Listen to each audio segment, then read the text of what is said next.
How is Tadova?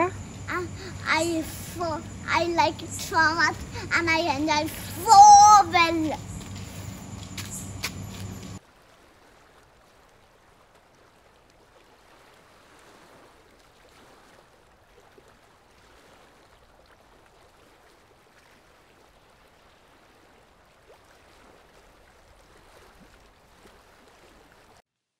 Hello everyone, welcome to my channel. మేము రీసెంట్గా తడోబా అందరి టైగర్ రిజర్వ్ విజిట్ చేసాం. బై రోడ్ వెళ్ళాము. It's a 3 days trip. ఇది ఆల్మోస్ట్ హైదరాబాద్ నుండి 450 కిలోమీటర్స్ ఉంటుంది. మేము ఈ ట్రిప్కి వెళ్ళక ముందు ఇన్ఫర్మేషన్ కోసం యూట్యూబ్, ఇన్స్టాగ్రామ్లో సర్చ్ చేసాం. కానీ మాకు సరిగ్గా ఇక్కడ ఇన్ఫర్మేషన్ దొరకలేదు. ఎందుకంటే మనకి ఇది గూగుల్ మ్యాప్స్లో 2 రూట్స్ చూపిస్తుంది. One is via NH44 via Nizamabad, Adilabad. Second one is via Karimnagar, Mancherial.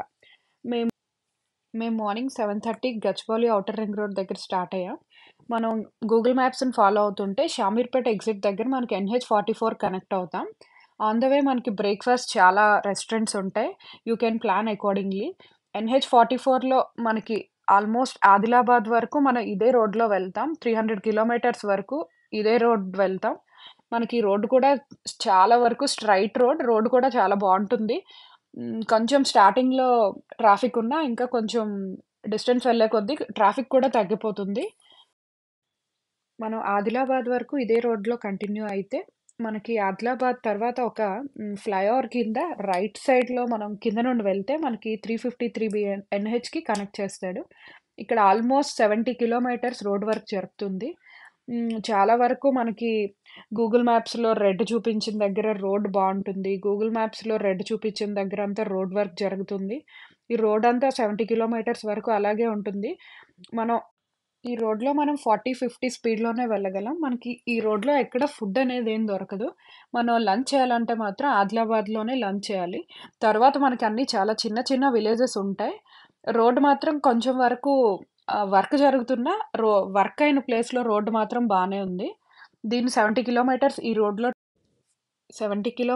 రోడ్లో ట్రావెల్ చేశాక మనకి చంద్రపూర్ దగ్గర ఒక లెఫ్ట్ రోడ్ చూపిస్తుంది గూగుల్ మ్యాప్స్లో. ఆ రోడ్లో వెళ్తే మనకి చిన్న చిన్న విలేజెస్ ఉంటాయి. కానీ ట్రాఫిక్ ఏమి ఉండదు. కానీ లైట్ ఉండేటప్పుడు వెళ్తే బెటర్. అక్కడంతా సిమెంట్ క్వారీస్ ఇవన్నీ ఉంటాయి. మీకు వీడియోలో కనిపిస్తున్నట్టు సిమెంట్ క్వారీస్ అవి ఉంటాయి. లైట్ ఉన్నప్పుడు అయితే ఆ రోడ్ బాగానే ఉంటుంది. లైట్ ఫైల్ అయితే మాత్రం రోడ్ అంత ప్రిఫరబుల్ కాదు. మనం గూగుల్ మ్యాప్స్ ఫాలో అవుతూ వస్తే ఇక్కడికి ఫారెస్ట్ ఎంట్రన్స్ గేట్ దగ్గరకు వస్తాం. This is Thodaba Padmapur check post. ఈ చెక్ పోస్ట్ దగ్గర మన డీటెయిల్స్, మన వెహికల్ డీటెయిల్స్ అన్నీ నోట్ చేసుకొని మనకు ఒక పాస్ ఇస్తారు. అది ఒక 100 రూపీస్ పే చేయాలి మనం. గేట్ ఎంట్రన్స్ దగ్గర నుండి మనకి మొహర్లీ గేట్ దాకా 16 కిలోమీటర్స్ ఉంటుంది. ఫారెస్ట్ చెక్ పోస్ట్ దగ్గర మనకి ఏమైనా బుకింగ్ ఉంటే మనకి ఏ టైంలోనైనా అలో చేస్తారు. అది హోటల్ బుకింగ్ అయినా, సఫారీ బుకింగ్ అయినా.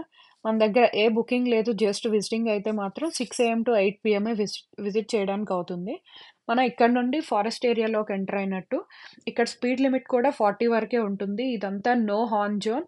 ఎక్కడ మనకి వెహికల్ ఆపడానికి కూడా ఉండదు. రోడ్ అంతా చాలా వరకు ఆల్మోస్ట్ స్ట్రైట్. మనకు ఆన్ ద వే వెళ్ళేటప్పుడు ఈ రోడ్లో పీకాక్స్, సంబార్, డీర్స్ ఇలా కనిపిస్తుంటాయి. ఇంకా మనకి సఫారీ గేట్స్ కనిపిస్తాయి. ఆ రోడ్లో వెళ్తున్నప్పుడు మనకి రైట్ సైడ్ బటర్ఫ్లై వరల్డ్ కనిపిస్తుంది. ఈ బటర్ఫ్లై వరల్డ్లో చాలా డిఫరెంట్ బటర్ఫ్లైస్ ఉంటాయి. బటర్ఫ్లై వరల్డ్ని కిడ్స్ చాలా బాగా ఎంజాయ్ చేస్తారు. మీరు ఈ బటర్ఫ్లై వరల్డ్ కూడా విజిట్ చేయొచ్చు. ఆన్ ద వే మనం అలా వెళ్తుంటే కొంచెం లెఫ్ట్ సైడ్లో మనకు చాలా బిగ్ లేక్ కనిపిస్తుంది. మేము వెళ్ళేటప్పటికి సన్సెట్ అవ్వడం వల్ల ఇంకా బ్యూటిఫుల్గా కనిపించింది. ఈ వీడియోలో నేను మార్నింగ్ కూడా వీడియో తీసింది ఉంటుంది. ఈ లేక్ మొహర్లీ గేట్కి చాలా దగ్గరగా ఉంటుంది కూడా.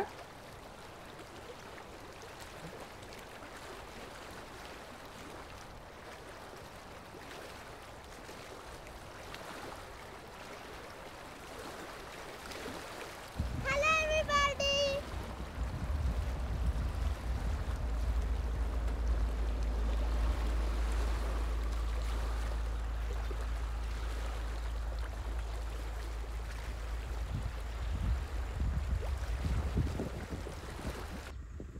మేము ఈవినింగ్ మా హోటల్ రీచ్ అయినప్పుడు 4:30 అయింది. మేము మధ్యలో లంచ్ బ్రేక్ వల్ల మాకు కొంచెం ఎక్కువ టైం అయింది. మేము ఈవినింగ్ కొంచెం ఫ్రెష్ అయ్యాక దగ్గరలో ఉన్న మొహల్లి గేట్‌కి వెళ్ళాం. దాని పక్కనే మనకి ఇప్పుడు రీసెంట్‌గా నేచర్ ఇంటర్ప్రిటేషన్ సెంటర్ ఓపెన్ చేయడం జరిగింది. ఆ నేచర్ ఇంటర్ప్రిటేషన్ సెంటర్‌లో మనకి తడోబా నేషనల్ పార్క్ అనేది ఎప్పుడు ఎప్పటి నుండి ఉంది 1955 నుండి అక్కడ ఏ ట్రీస్ ఉంటాయి, అక్కడ ఏ యానిమల్స్ ఉండేవి, అక్కడ ఉన్న బర్డ్స్ కానీ ఇవన్నీ ఈ ఇన్ఫర్మేషన్ అంతా ఉంటుంది. అది చాలా బాగుంది. మనం సఫారీకెళ్ళే ముందు ఈ నేచర్ ఇంటర్ప్రిటేషన్ సెంటర్‌ని విజిట్ చేస్తే అది చాలా యూజ్‌ఫుల్ ఉంటుంది. అక్కడ మనకి ఈవినింగ్ 6:30, 7:00 వరకు అన్నీ ఉంటున్నాయి. తర్వాత ఆల్మోస్ట్ ఎందుకంటే మార్నింగ్ సఫారీ అక్కడ త్వరగా స్టార్ట్ అవుతుంది. 5:30, 6 కల్లా కౌంటర్స్ అన్నీ ఓపెన్ చేయడం వలన ఈవినింగ్ త్వరగా క్లోజ్ చేస్తున్నారు. మనకి నెక్స్ట్ డే మార్నింగ్‌కి కెమెరా, బైనాక్యులర్ ఏవైనా రెంట్‌కి కావాలంటే మనకక్కడ మనం పే చేసి రెంట్ తీసుకోవచ్చు కూడాను. అక్కడ చాలా కెమెరా ఆప్షన్స్ కూడా ఉన్నాయి. బైనాక్యులర్స్ కూడా మనకు దొరుకుతాయి అక్కడే. మనకి స్క్రీన్‌లో కనిపిస్తున్న ఈ 2 వెబ్‌సైట్ చూస్తే మనకి మొత్తం తడోబా సఫారీ ఆల్ డీటెయిల్స్ ఈ 2 వెబ్‌సైట్‌లో అవైలబుల్ ఉంటున్నాయి. అక్కడ నేను ఒక వీడియో కూడా తీశాను. సఫారీ డీటెయిల్స్ అవి ఎంత చార్జ్ చేస్తున్నారో అవన్నీ మీరు ఒకసారి చెక్ చేయొచ్చు. అలాగే నెక్స్ట్ డే మార్నింగ్ మేము 6:30కి మాకు సఫారీ స్టార్ట్ అయింది. ఇక్కడ సఫారీ ఇలా జిప్సీ అని, జీప్ ఇలా డిఫరెంట్ డిఫరెంట్ ఉంటాయి. మనం మార్నింగ్ 6:30కి స్టార్ట్ అవుతాం. వింటర్ కాబట్టి చాలా చల్లగా ఉంది. కిడ్స్ ఉంటే మాత్రం వాళ్ళకి జాకెట్స్ అని, హెడ్ క్యాప్స్ ఇవన్నీ వేసుకొని వెళ్ళాలి. అందులో సఫారీ మనకి వాటర్ బాటిల్స్ అవేమి అలో చేయరు. Plastic water bottles. ఓన్లీ మన దగ్గర కెమెరా క్యారీ చేస్తే మనం టికెట్ తీసుకోవాల్సి ఉంటుంది. అది ₹250 ఛార్జ్ చేస్తారు. ఆ టికెట్ అండ్ మనం మొబైల్ ఫోన్స్ మన జిప్సీలో ఉన్న డ్రైవర్ అండ్ గైడ్ ఉంటారు. వాళ్ళొక బాక్స్‌లో పెడతారు. అందులో మన మొబైల్ ఫోన్ ఉంచుకోవచ్చు. మొబైల్ ఫోన్స్ లోపలికి అలో చేయట్లేదు. ఓన్లీ కెమెరాస్ అలో చేస్తారు. మోస్ట్‌లీ ఇది 4 అవర్స్ ఉంటుంది సఫారీ మార్నింగ్ 6:30-10:30 ఉంటుంది. ఇది winter timings, summer timings different ఉంటాయి. మోస్ట్‌లీ హాఫ్ అన్ అవర్ బ్యాక్‌కి, ఫ్రంట్‌కి వెళ్ళడం జరుగుతుంది సఫారీ టైమింగ్స్‌లో. మాకిక్కడ సఫారీలో పీకాక్స్, ఇంకా deer, spotted deer, barking deer, Indian bison, tiger, wild dog, sambar, ఎక్కువగా డీర్స్, సంబార్ కనిపిస్తాయి. ఇంకా పీకాక్స్ కూడా చాలా ఉన్నాయి. ఫారెస్ట్‌లో చాలా దగ్గర లేక్స్ ఉండడం వల్ల మాకొక దగ్గర క్రొకోడైల్ కూడా కనిపిచ్చింది. మాకు ఫస్ట్ 45 మినిట్స్‌లోనే టైగర్ స్పాట్ అయింది. కానీ అది చెట్ల మధ్యలో ఉండడం వల్ల మాకు కెమెరాకి సరిగా కనిపిచ్చలేదు. వీడియో కూడా సరిగా రాలేదు. ఇది మా ఆఫ్టర్‌నూన్ సఫారీ బ్యాచ్ వాళ్ళు వెళ్ళినప్పుడు వాళ్ళకి కనిపిచ్చిన టైగర్ ఫోటోస్ ఆ 2 నేను అటాచ్ చేశానిక్కడ. అలాగే సమ్మర్‌లో టైగర్ స్పాటింగ్ చాలా ఎక్కువుంటుందంట. వాటర్ బాడీస్ దగ్గరకొస్తాయి గాబట్టి, సమ్మర్ టైమ్‌లో బాగా కనిపిస్తాయి. కాకపోతే తడోబాలో టెంపరేచర్ చాలా ఎక్కువుంటాయి. టెంపరేచర్ 45-47 వరకు ఉంటుంది. సమ్మర్‌లో టైగర్ స్పాటింగ్ ఛాన్సెస్ చాలా ఎక్కువుంటాయి. ఈ తడోబా పార్క్‌లో చాలా డిఫరెంట్ ట్రీస్ ఉంటాయి. ఈ వైట్ కలర్ ట్రీ అనేది చాలా తక్కువ దగ్గరలో కనిపిస్తుంది గానీ, ఇది చాలా రేర్ ట్రీ అంట. Ritu, how is safari?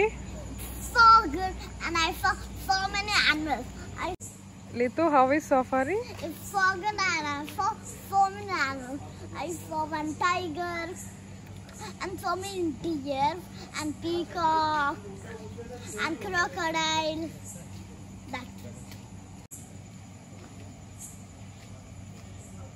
I saw sambar, barking, and so many deer. I saw Indian bison, wild dog, woof, and the lake. It's a 4 hours safari. Safari 4 hours ఉన్నా మనకేం బోర్ కొట్టదు. మనకు bore కొడుతుంది అనే లోపే మనకి ఏదో ఒక యానిమల్ కనిపిస్తుంది, బర్డ్స్ కనిపిస్తాయి, డిఫరెంట్ ట్రీస్ ఉంటాయి. అసలు క్రొకోడైల్స్ మనకు చాలా తక్కువ దగ్గరలో కనిపిస్తాయి. ఎక్కువ జూలోనే చూస్తుంటాం. కానీ ఈ సఫారీలో క్రొకోడైల్ కూడా కనిపించింది. 4 అవర్స్ సఫారీ అనేది నేను ఇప్పటి వరకు ఎక్కడ వెళ్ళలేదు. మేము ముందు బ్లాక్ బక్స్ వెళ్ళాం. అక్కడ కూడా 1 అవర్ ఉండేది. నల్లమల ఫారెస్ట్ వెళ్ళాం. అక్కడ కూడా 1 అవరే. ఇంతసేపు సఫారీలో కూడా మనకి ఫారెస్ట్‌లో చూసిన యానిమల్స్‌కి, జూలో చూసిన యానిమల్స్‌కి చాలా డిఫరెన్స్ ఉంటుంది. మేము మార్నింగ్ ఫ్రెష్ అయ్యాక బటర్‌ఫ్లై వరల్డ్‌కి వెళ్ళాం. బటర్‌ఫ్లై వరల్డ్‌లో చాలా యాక్టివిటీస్ ఉంటాయి కిడ్స్‌కి. అలాగే దానికి సైడ్ అడ్వెంచర్ పార్క్ ఉంటుంది. రోడ్డుకి ఆపోజిట్ సైడ్లో నేచర్ పార్క్ ఉంటుంది, ఇవి కూడా విజిట్ చేయొచ్చు. మేము రిటర్న్ వచ్చేటప్పుడు వయా ఆసిఫాబాద్, కరీంనగర్, మంచిర్యాల రోడ్లో వచ్చాం. పద్మపూర్ చెక్ పోస్ట్ నుండి చంద్రపూర్ వరకు రోడ్ కొంచెం బాగోదు, క్వారీస్ ఉంటాయి ఆ రోడ్లో కూడా. అయినా చంద్రపూర్ వరకు ఆ రోడ్లే కంటిన్యూ అవుతూ వచ్చాం. అక్కడ నుండి రోడ్ బాగానే ఉంటుంది. మధ్య మధ్యలో స్మాల్ టౌన్స్ ఉంటాయి. మన సిద్దిపేట, మంచిర్యాల, కరీంనగర్ క్రాస్ అవుతూ హైదరాబాద్ 430 కిలోమీటర్స్ ఉంటుంది హైదరాబాద్. మేము వచ్చేటప్పటికి ఈవినింగ్ 6:30, 7 అయింది. మేము మధ్యలో లంచ్ కోసం మంచిర్యాల వెళ్ళాం. మాకు అక్కడ చాలా టైం అయింది. మధ్యలో ఫుడ్ ఇంకెక్కడ మాకు ఎన్హెచ్లో దొరకలేదు, కాబట్టి మంచిర్యాల ఊర్లోపలికి వెళ్ళడం వల్ల మాకు కొంచెం ఎక్కువ టైం అయింది. మేము 2 రోడ్స్ ట్రావెల్ చేశాక మాకు NH44 బెటర్ అనిపించింది. ఎందుకంటే ఆదిలాబాద్ వరకు 300 కిలోమీటర్స్ ఒకే రోడ్లో వెళ్తాం.